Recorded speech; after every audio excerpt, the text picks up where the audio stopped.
ले आ दुनिया को मेरे कदमों में रख, नहीं होना मैंने मुतासिर। नहीं चाहिए मुझे इज्जत, नहीं चाहिए मुझे शोहरत, नहीं चाहिए मुझे वो दौलत जिसमें अल्लाह रब्बुल इज्जत नाराज हो और मेरी दुनिया बन जाए, मेरी दुनिया संवर जाए, मेरा नफ्स ठंडा हो जाए। हर इंसान के अंदर ये शऊर मौजूद है, आपके अंदर भी है। जब भी आपको गुनाहों पर उकसाया जाए, अल्लाह की नाफरमानी पे उकसाया जाए, आप मत आए शैतान की बातों में। औज़ु बिल्लाहि मिनश शैतानिर रजीम पढ़ लिया करें, बस बात खत्म। ये कुरान की आयतें आपका साथ देंगी।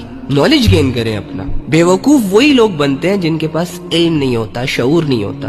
आपके पास अगर इल्म आ जाए, आप अगर जिंदगी के मामले में थोड़ा सा सीरियस हो जाएं, तो सोचें शैतान को कितनी मेहनत करनी पड़ेगी आपको गुमराह करने के लिए। हम कहते हैं हमें अल्लाह की याद नहीं आती, हम कहते हैं अल्लाह की इबादत करना मुश्किल है।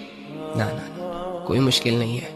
जिस दिन लोगों के असल चेहरे हमारे सामने आएंगे ना, और जिस दिन ये दुनिया अपनी हकीकतों के साथ हमारे सामने आएगी, उस दिन सिर्फ अल्लाह ही याद आएगा, बाकी किसी चीज का ध्यान नहीं रहेगा। फिर मुसल्ले भी बिछ जाएंगे, वो कुरान जिसे हमने बहुत ऊंची जगह पे रखा हुआ है वो भी हाथों में आ जाएगा, और ये हाथ जो अल्लाह के सामने आज उठ नहीं पा रहे, ये भी उठ जाएंगे। बस जरा सी वो अकड़ टूटने दो जो मेरे अंदर है, उन ख्वाहिशों को दम तोड़ने दो जिन ख्वाहिशों ने मुझे घेरा हुआ है, और उन लोगों को असल चेहरों के साथ सामने आने दो जिन लोगों पर हम अंधा यकीन करके अपने रब को भुला बैठे। अपना सारा टाइम इन लोगों को दे रहे हैं, लेकिन अल्लाह को पुकारना मुश्किल, बुलाना मुश्किल, महसूस करना मुश्किल, याद करना मुश्किल। किसी को भी इस बात का अंदाजा नहीं है कि तुम किन हालात से गुजर रहे हो। तुम्हारे अंदर जो शोर चल रहा है किसी को सुनाई नहीं दे रहा ना, लेकिन तुम स्टिल ढूंढ रहे हो किसी ऐसे शख्स को, किसी ऐसी पर्सनालिटी को जो तुम्हें जाने, तुम्हें समझे।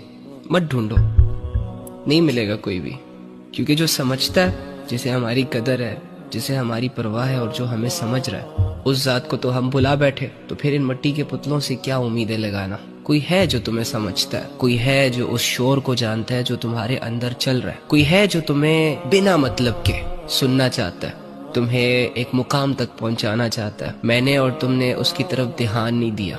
अल्लाह की जो दोस्ती होती है ना, वो हर मतलब से पाक होती है। अल्लाह रब्बुल इज्जत हमसे बदले में कुछ नहीं लेते कि ठीक है तुम्हारे 100-200 मसले मैं हल करूंगा, लेकिन बदले में तुम्हें ये करना होगा। ना ना। और जहां तक इबादत की बात है, तो वो तो उसने तुम्हारे भले के लिए तुम पर फर्ज की। देखो, नाच गा के भी जिंदगी गुजर जाएगी, गुनाहों में भी गुजर जाएगी, गफलतों में भी गुजर जाएगी, नाफरमानियों में भी गुजर जाएगी। गुजर तो जाएगी ना, रुकेगी तो नहीं।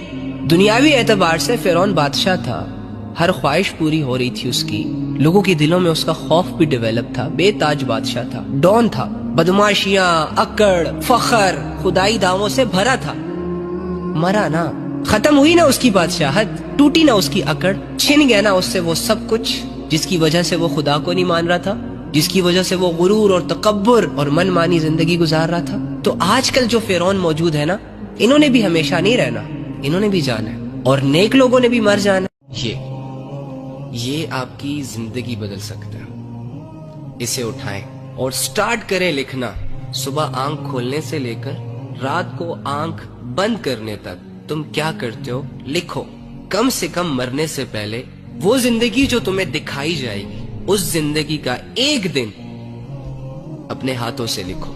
वो अमालनामा जिसमें तुम्हारी छोटी सी छोटी बात, छोटी सी छोटी सोच, छोटे से छोटा अमल भी लिखा जा रहा है, और मरने के बाद तुम्हारे सामने आने वाला है उस अमालनामे का कुछ हिस्सा। जीते जी इसके जरिए से अपने ही हाथों से किसी कॉपी पर या किसी पेज पर उतारो, लिखो अपने अमाल, अपनी एक्टिविटीज, अपनी सोच, और लिखने के बाद सोचो कि अब इसमें अल्लाह की फर्माबरदारी कितनी है और अल्लाह की नाफरमानियां कितनी है।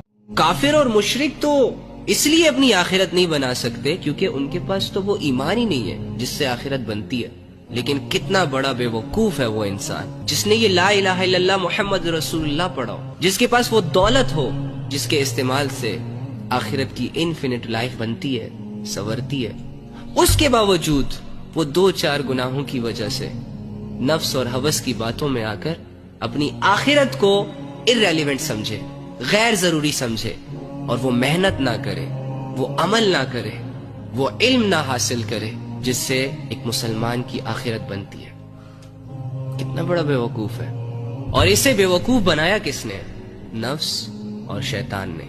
اگر تو یہ چاہتا ہے کہ تیرا یہ در بدر بھٹکنا بند ہو جائے، وہ سکون جو تو پیسوں میں، عزتوں میں، شہرتوں میں اور لوگوں کے چہروں میں ڈھونڈ رہا ہے، اگر تو چاہتا ہے کہ تیرے دل کو، تیری زندگی کو سکون کے کچھ پل ملے، تو آ اپنے اس رب کے پاس جو تجھے بار بار اپنی طرف بلا رہا ہے۔ تیری غفلتوں، تیرے گناہوں، تیری بغاوتوں کے باوجود وہ یہ چاہتا ہے کہ تو اس کا ہو جائے۔ پڑھ اپنے رب کو، سمجھ اپنے رب کو۔ ایک بہت بڑی ذات ہے جو تجھ سے اگنور ہو رہی ہے، ایک بہت بڑا رہبر ہے جس پر تو بھروسہ نہیں کر پا رہا، تو اس سے بہت محبت کرتا ہے۔ اس کے پاس یہ اتھارٹی ہے کہ تیرے تمام گناہوں کو ایکسپوز کر دے۔ وہ اعمال جو ہم دنیا سے چھپاتے پھرتے ہیں، ہمارے گھروں کے دروازوں پہ وہ لکھ سکتا ہے، تمہارے چہروں پہ وہ لکھ سکتا ہے، لیکن نہیں لکھ رہا۔ تیرے اعمال پر جو وہ پردے ڈال رہا ہے نا بار بار، یہ اس کی محبت کی نشانی ہے، یہ اس کی رحمت کی نشانی ہے۔ تو بھی تھک جا، رک جا، کب تک کرے گا؟ آ میری جان اپنے رب کے پاس۔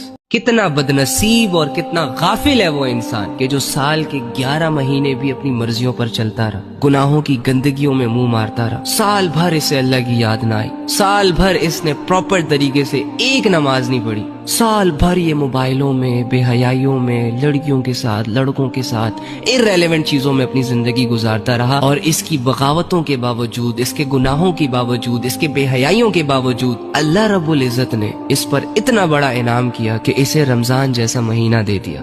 اسے وہ مہینہ دے دیا کہ جس مہینے میں اللہ رب العزت نہ جانے کتنے لوگوں کو جہنم کی گہرائیوں سے نکالتے ہیں اور جنت میں ڈال دیتے ہیں، کتنے بڑے بڑے مشرکوں کو، کافروں کو، غافلوں کو، گنہگاروں کو ہدایت دیتے ہیں۔ ایک آنسو پر انسان کے 60، 70، 80، 90، 100 سال کے گناہوں کو معاف کر دیتے ہیں۔ میرے بھائیوں اور میری بہنوں، اس دنیا کی زندگی کو نا بہت سوچ سمجھ کے گزارے۔ امیجن کریں کہ اللہ رب العزت بے نیاز ہے، معاف کرنے والے ہیں، چھوٹے چھوٹے گناہوں کو تو یوں ہی معاف کر دیتے ہیں، بڑے بڑے گناہوں کو بھی معاف کر دیتے ہیں، شرک جیسے گناہ کو بھی معاف کر دیتا ہے اگر بندہ توبہ کرے۔ اب اتنا معاف کرنے والا رب، پوری دنیا کو کھلانے پلانے والا رب، پوری دنیا کو زندگی دینے والا رب، جن لوگوں کے لیے جہنم کا فیصلہ کرے گا، ان لوگوں نے پتہ نہیں کیا کیا ہوگا، ان لوگوں نے نہ جانے اس دنیا کی زندگی میں اللہ کو کتنی دفعہ اگنور کیا ہوگا، اللہ کی آیتوں کا کتنی دفعہ انکار کیا ہوگا، تب جا کے وہ اللہ کی نظروں میں اس قابل بنے کہ ان کے لیے جہنم کا فیصلہ کرو۔ سوچا کریں کچھ بھی کرنے سے پہلے کہ جو میں کر رہا ہوں وہ اللہ کی نظر میں ٹھیک ہے کہ نہیں ہے۔ تو اگر آپ کا ضمیر آپ کو یہ اجازت دے نا کہ اللہ کی طرف سے اس چیز پر، اس کام پر کوئی پابندی نہیں ہے، تو وہ کر لیا کریں، کوئی بات